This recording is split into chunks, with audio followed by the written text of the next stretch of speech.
설교 시간입니다. 부산 서강덕 교무님께서 해주셨습니다. 정장 반갑습니다. 반갑습니다.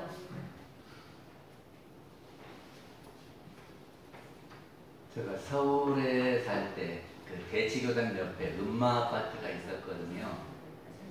근데 그 음마 아파트가 참 허름하게 생겼어요. 그리고 거기가 4,800세대인가 5,000세대 가까이 돼요.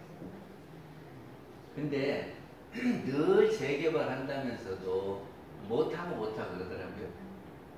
그래서 왜 못하냐 그랬더니 그 음마 상가가 잘 돼요. 아파트에 있는 상가가 참 잘 돼요. 그 규모도 거기가 5,000세대니까 그 사람들만 해도 사람들이 많겠잖아요. 그런데 재개발을 하려면 상가 사람들을 싹 내보내야 된다네요. 그래야 거기까지 재개발을 하지요. 근데 이 상가 사람들이 나가라 그러면 권리금을 줘야 된대요. 그래서 그 권리금이 너무 비싸서 그 상가를 어찌하지 못하고 그 재개발이 계속 늦어지고 있대요. 그래서 지금도 못해요.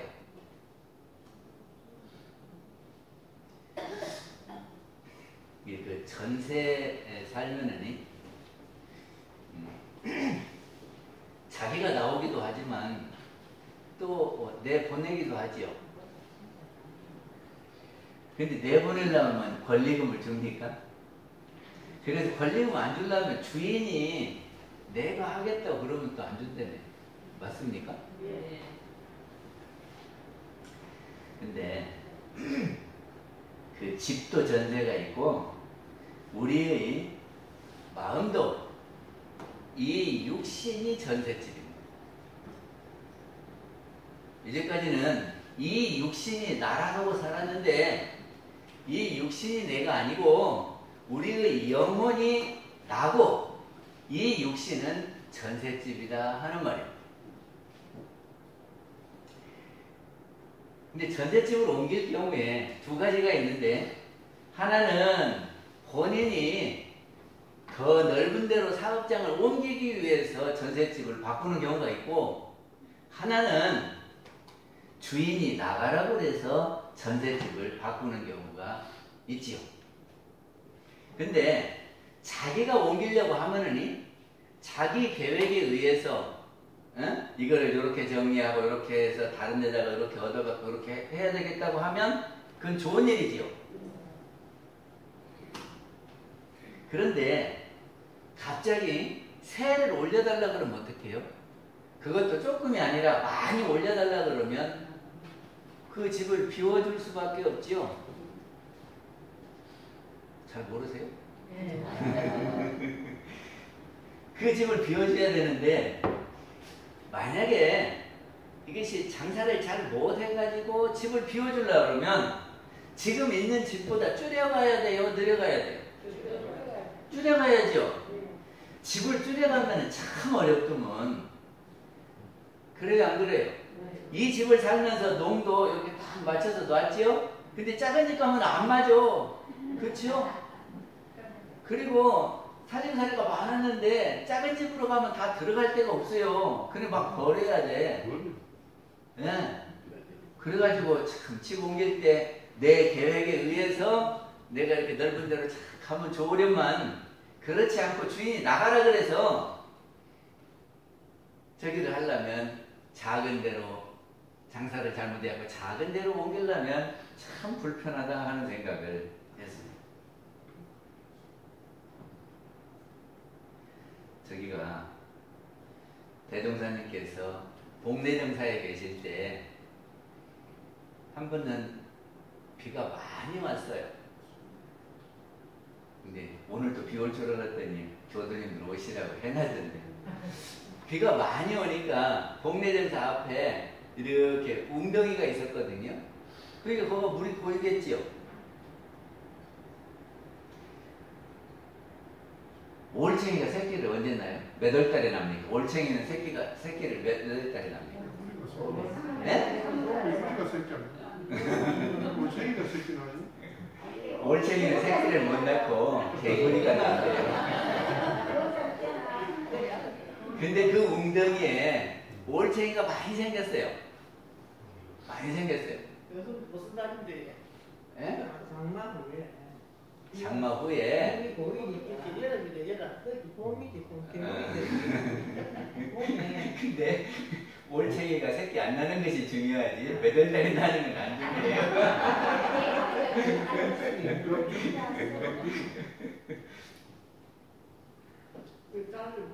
그런데 이제 장마가 되고 이제 햇빛이 쨍쨍 내리쬐단 말이죠. 그러니까 이 웅덩이에 고인 물이 점차 줄어들지요. 그런데 이 올챙이는 줄어드는지를 모르고 헤엄치고 있어요. 우리가 보면 깝깝해요, 안 깝깝해요? 조금 있으면 저 물이 마를 텐데 어쩌 그냥 안타까움도 있고. 그런데 올챙이만 그런 것이 아니고 우리가요 이 생을 살잖아요. 그런데 이 생에 살다가 조금 있으면 가요. 맞아요? 그러니까는 부처님이 우리를 중생들을 이렇게 보면 아이고 조금 있으면 죽을 텐데 그럴 줄도 모르고 평생 언제까지나 살 것처럼 저렇게 헤엄치고 사는구나. 그럼 불쌍해 보이겠죠?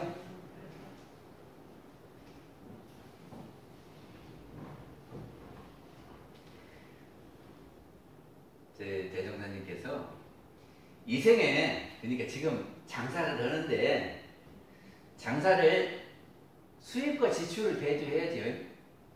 근데 수입보다 지출이 많으면 적자라 그러죠. 요새 우리나라가 수출이 잘 안 된대요. 수입이 많고 수출이 적으면 장사 잘 못하는 거예요. 그래 오래 가면 어떻게 돼요? 따라 망하죠. 그래서 지금 살 때에 수입과 지출을 대조해서 수입이 많도록 해라. 그런 말씀을 하셨어요. 그래야 이제 이 집을 떠나서 요리 이사 갈 거 아니에요? 그리고 지금 사는데 자기가 조금 나은 것이 있지요? 그것이 강인데 어떤 면으로든지 자기가 좀 나은 것이 강해요. 재산이 좀 많다든지 힘이 좀 세다든지 얼굴이 좀 예쁘다든지 이런 것이 강이거든. 근데 이것이 어떻게 해서 내가 마련했는지 모르고 그것만 막 휘두르고 있으면 안 된다. 그래서 강이 되는 원리를 알아서 그거를 계속 준비해야 된다 그러셨어요. 석가모니 부처님 당시에 사위성에 80전 노인이 계셨어요. 근데 이분이 장자요. 돈이 엄청 많아요. 그런데 그 사위성에서 저기가 부처님이 이렇게 그 사람을 보니까 내일 죽겠어. 에?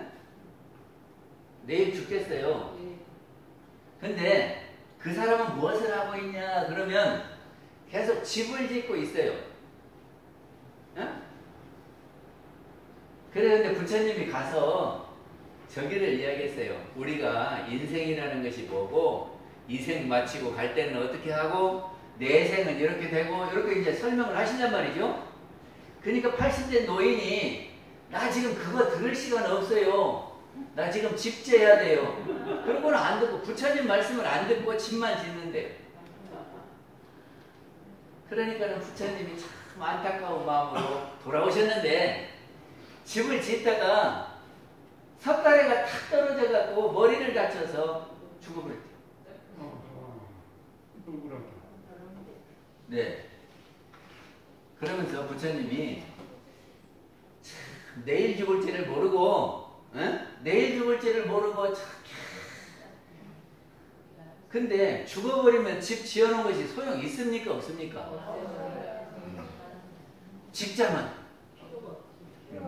직장도 필요 없고 돈도 필요 없고 집도 다 필요 없어요. 근데 우리는 언제까지 살 줄 알고 그놈은 집에 집착하고 그냥 손해보면 막 싸우고 그러면서 살아요.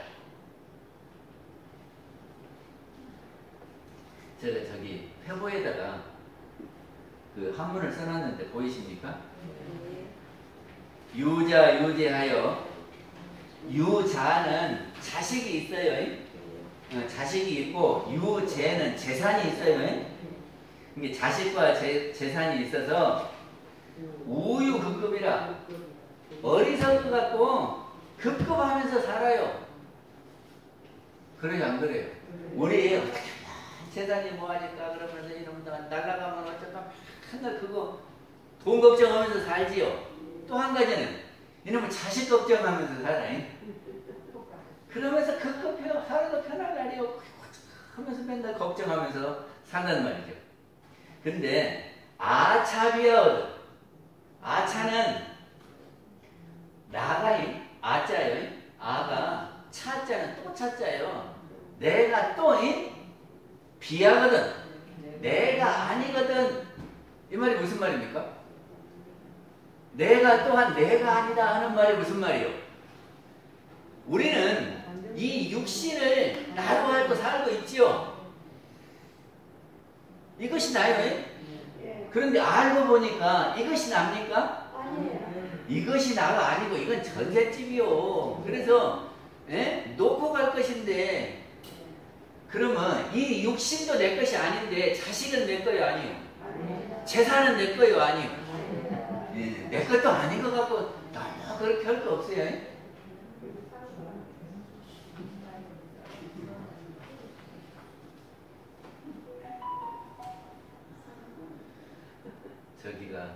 저는 코끼리가 똑같은 줄 알았더니 안 똑같대요.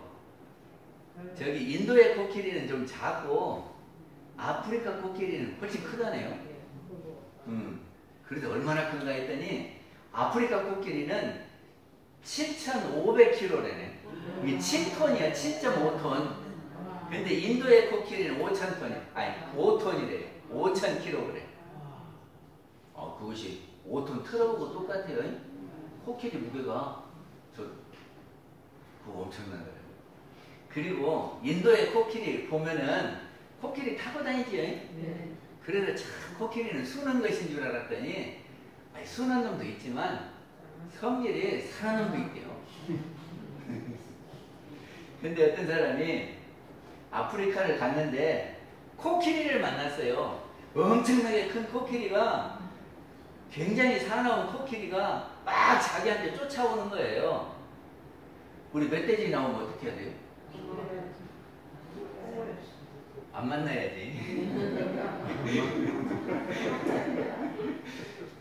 근데 아프리카에 가서 코끼리를 만났는데 저기 성질 사나운 코끼리가 막 쫓아와요. 근데 7.5톤짜리 코끼리가 밟아버리면 어쩔까? 그래서 죽기 살기로 막 뛰었어요. 근데 이런 코끼리가 계속 쫓아오네. 그래가지고 내가 뛰는 속도보다 코끼리 여기 뛰어오는 속도가 조금씩 빨라서 가까워져. 근데 그래도 막 죽으라고 뛰는데 앞에 보니까 절벽이에요. 절벽.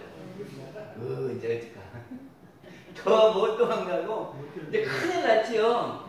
그러니까 그 절벽에 큰 나무가 있어. 그래서 나무에 올라갔어. 그런데 코끼리가 코로 이렇게 하면 닿잖아요. 그러니까는 그 나무 끝에로 이렇게 갔더니 그 등나무 덩굴이 나무를 휘어감고 이렇게 있네. 그래서 등나무 덩굴을 타고 코끼리 코 안 닿는 데까지 이렇게. 그러니까 밑에는 뭐요? 낭떠러지. 이쪽에는 코끼리가 이렇게 밟아보고 있고. 이러고 있어. 그래가지고 이렇게 밑에를 내다보니까는 절벽이라 떨어지면 죽겠어. 그런데 그 밑에 독사 4마리가 있더래요. 그러니까 떨어져도 죽는데 죽었다 하러 이제 독사 밥이지.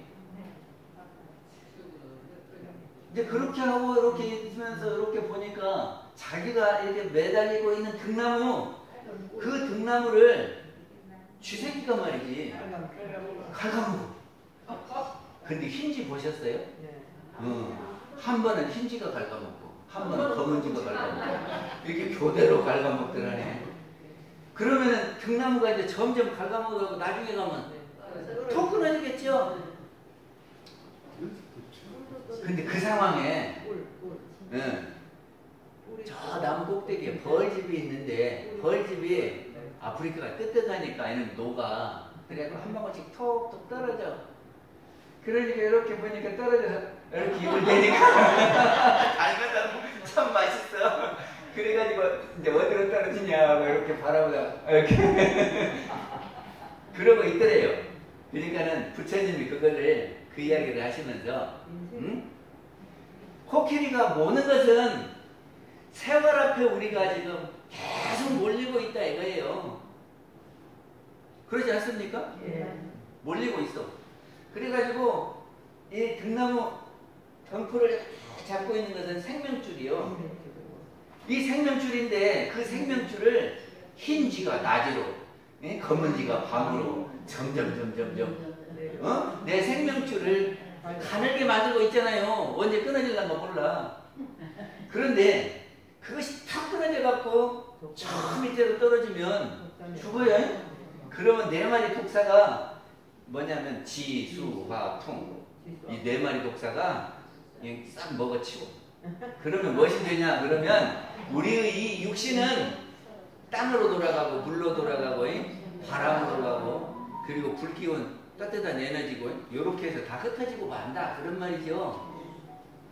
그런데 그때 이렇게 꿀물이 한 방울씩 떨어지는데 지가 죽는 줄도 모르고 꿀물만 이렇게 바라보면 입으로 받아먹으면 어떨까? 참 저런 참 불쌍한 놈 부르지.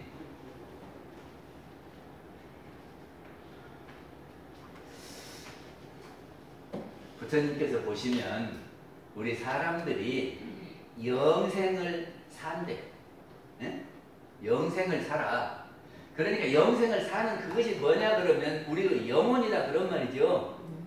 영혼이요. 그런데 영혼이 이 육신을 전세 얻어갖고 사업을 해요. 사업을 해요.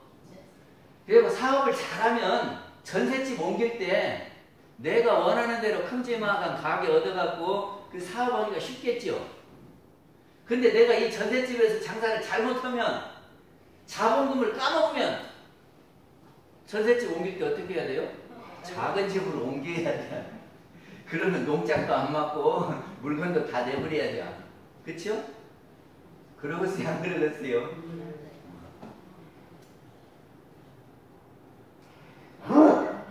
그러니까 웅덩이에 물이 점점 줄어서 올챙이가 죽게 생겼단 말이죠. 그러니까 어떻게든지 해서 사업을 해갖고 다른 못으로 이사갈 생각을 해야지.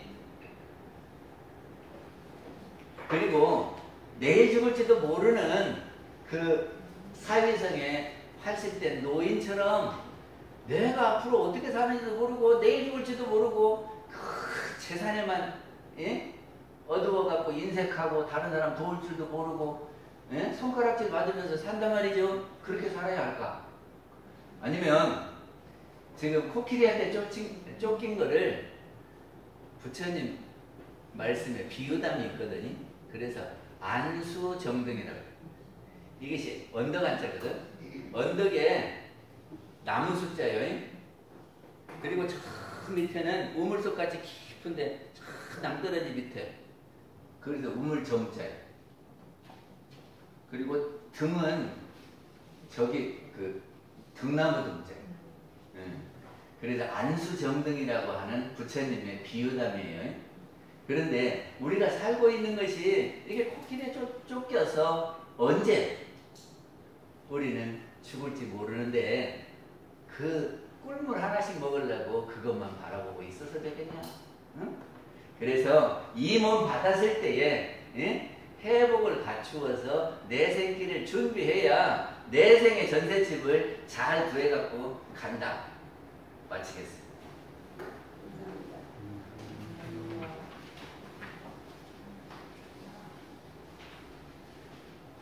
성가 시간입니다. 성가 87장 내가 지은 모든 진업이